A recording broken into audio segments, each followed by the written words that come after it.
Welcome to our channel. আজকে হচ্ছে রাখি আর সকলকে জানাই হ্যাপি রক্ষাবন্ধন। হ্যাপি রক্ষাবন্ধন আর ভাই আর দাদাদের জানাই শুভ রাখি। হ্যাঁ, তো চলো আজকে ব্লগটা বিকেল থেকেই শুরু হচ্ছে। সকালে খুব একটা সেরকম কিছু ছিল না। আর ভাইও আসছে, রুহিও দেখতেই পাচ্ছ রেডি হয়ে গেছে ওর কাজিনকে। মানে ড্রেসিংটা একদম এলোমেলো ছিল হয়ে গেছে, তো ওর কাজিনকে পরাবে রাখি। তো চলো কি করি কি না করি পুরোটাই শেয়ার করব, সাথে থাকো। আপাতত একটু ছোট্ট করে প্লেট সাজিয়েছি, সেটা তোমাদেরকে দেখাবো। এই যে ওর ভাইয়ের জন্য রাখি, মানে ওর দাদা, ও ডাকে ভাই। তো এইটা হচ্ছে ওর রাখি। এখানে এসে গেছে মিষ্টি, তার সাথে তো তার সাথে আছে একটা স্ন্যাক্স। তো চলো ওর দাদাকে ডাকুক, তারপরে তোমাদের সাথে শেয়ার করছি। রুহিকে বললাম টেবিলে করতে, কিন্তু না, রুহি বলছে আমি খাটেই দেবো, তার জন্যই খাটে নিয়ে বসছি সব কিছু।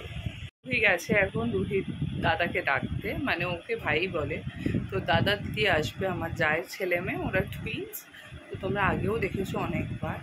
তো যাই হোক, রুহি ওদেরকে রাখি পরিয়ে দেবে। কালকে ওর দাদাইকে পরিয়ে এসছে, মানে আমার বাবাকেও প্রতি বছরই রাখি পরায়, কিন্তু আজকে যেতে পারবো না বলে কালকেই ও দিয়ে এসছে।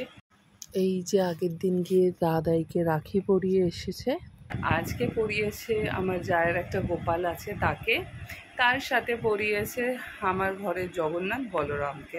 রুহির খুব ভাল লাগে এদেরকে রাখি পরাতে, তার সাথে চকলেট দিয়েছে ঠাকুরদেরকে।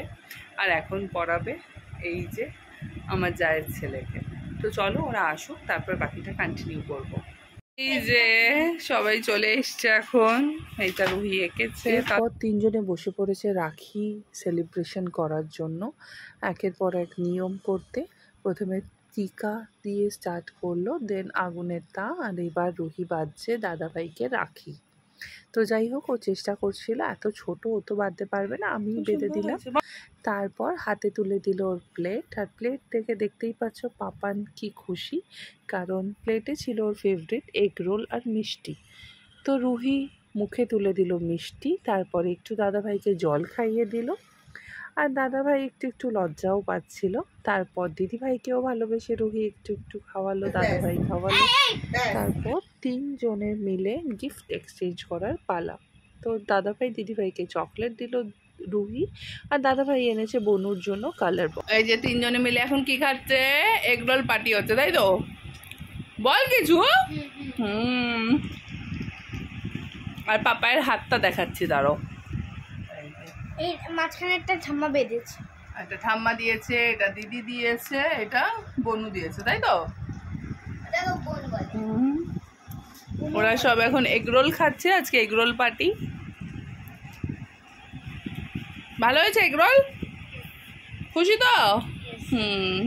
ঠিক আছে, রাখি পড়তে। আর এখানে এই যে আমার প্লেট সেজে উঠেছে, ও গিফট এনেছে, আমি এখনো গিফট ওকে কিছু দিইনি, পরে ওইটা প্রতি বছরেরই রেকর্ড ডিউ থাকে। ঠিক আছে চলো, এখন আমাদের এখানে চলছে ফটো সেশন। চলো এবার রাখিটা পরিয়ে দিই। একটু ওয়েট করো। আর রুহি করছে বকর বকর।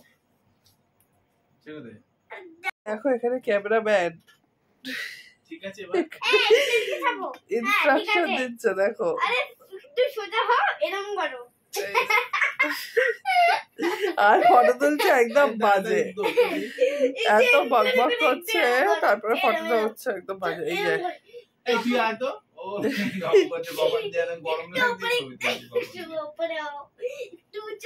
মামা তাদেরকে ভালো করে ফটোটা তোল।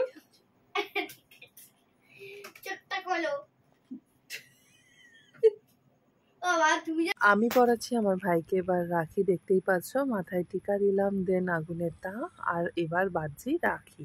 তো যাই হোক, ক্যামেরাটা ঠিক করে অ্যাডজাস্ট না করাতে আমার গলাটাই বাদ হয়ে গেছে। তো খুবই খারাপ লাগছে, কিন্তু কিছু করার নেই, আর তো এডিট করাও যাবে না সেভাবে। তো তোমরা একটু অ্যাডজাস্ট করে নিও। এরপর রাখি বাঁধা শেষ, তারপর দুই ভাই বোনে মিলে একটা ভালো ফটো তোলার চেষ্টা চলছিল।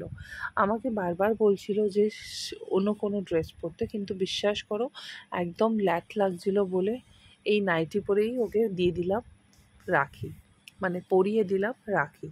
চলো এবার বাকিটা শেয়ার করি। এখন লোকের মাথা খাচ্ছে বসে দুজনে, অমলেট বানাচ্ছে, বাবুর সাথে খেলছে। আমার খাওয়ার জায়গা নেই কিন্তু অমলেট যে আমি পরিয়েছি রাখি, আর উপরেরটা পরিয়েছে বুলটি দি, ওকে ছোটবেলা থেকেই রাখি পরায়। দুজনে রাখি পরে এখন বসে আছে। আমি কোথায় রাখবো? আমি তো চুরি করি। এই আরেক বকবকাদি সারাক্ষণই বকবক করে। চা কোথায়? চা এই যে হিবাশিসেরও রাখি পরা হয়ে গেছে, আর আমরা দেখছি ব্লগ।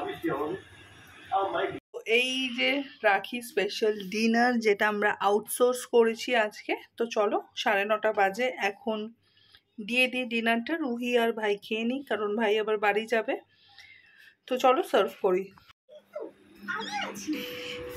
এই যে আমি হলাম তোমার বন্ধু। বা হাতে দিলাম। এরপর থেকে আমরা রাখি স্পেশাল ডিনার খাচ্ছে এখন দুজনেই। খেলা করব। আজকে এখানে একটা জিনিস হয়েছে। কি হয়েছে? এই বছর চাদর উঠে গেছে এখানে। কেন? তার একটা কারণ আছে, বলছি দাঁড়াও। এটা হচ্ছে আমার ভাই খেতে গিয়ে পুরো খাটে ছড়িয়েছে। লটপট করছিস বাচ্চাদের মতো। মনে হচ্ছে যেন চড়ুই ভাতই খাটে ছড়িয়ে ভাত খাচ্ছে। আসলে না, চামচটা বোধহয় কি যেন প্রবলেম ছিল, চিকেনটা কাটতে গিয়ে পুরো রাইস চিলি চিকেন প্লেট উল্টে, গায়ে, তার সাথে খাটে, প্যান্টে, সব জায়গায় মাখামাখি হয়ে গেছিলো। কিন্তু কিছু করার নেই, খারাপও লাগছিলো, কিন্তু অ্যাক্সিডেন্ট তো অ্যাক্সিডেন্টই, বলে তো আর হয় না। তো যাই হোক, এইভাবে হাসি মজা আড্ডা দিয়ে রাখির ইভিনিংটা কিন্তু আমাদের পুরো জমে উঠেছিল। আর এটা ছিল ভাইয়ের দেওয়া গিফট। আমি জানি আমার ব্লগ অনেক লেটে আসছে, তো প্লিজ কিছু মনে করো না। ভালো লাগলে ছেড়ে যাওয়ার আগে please like, share and subscribe.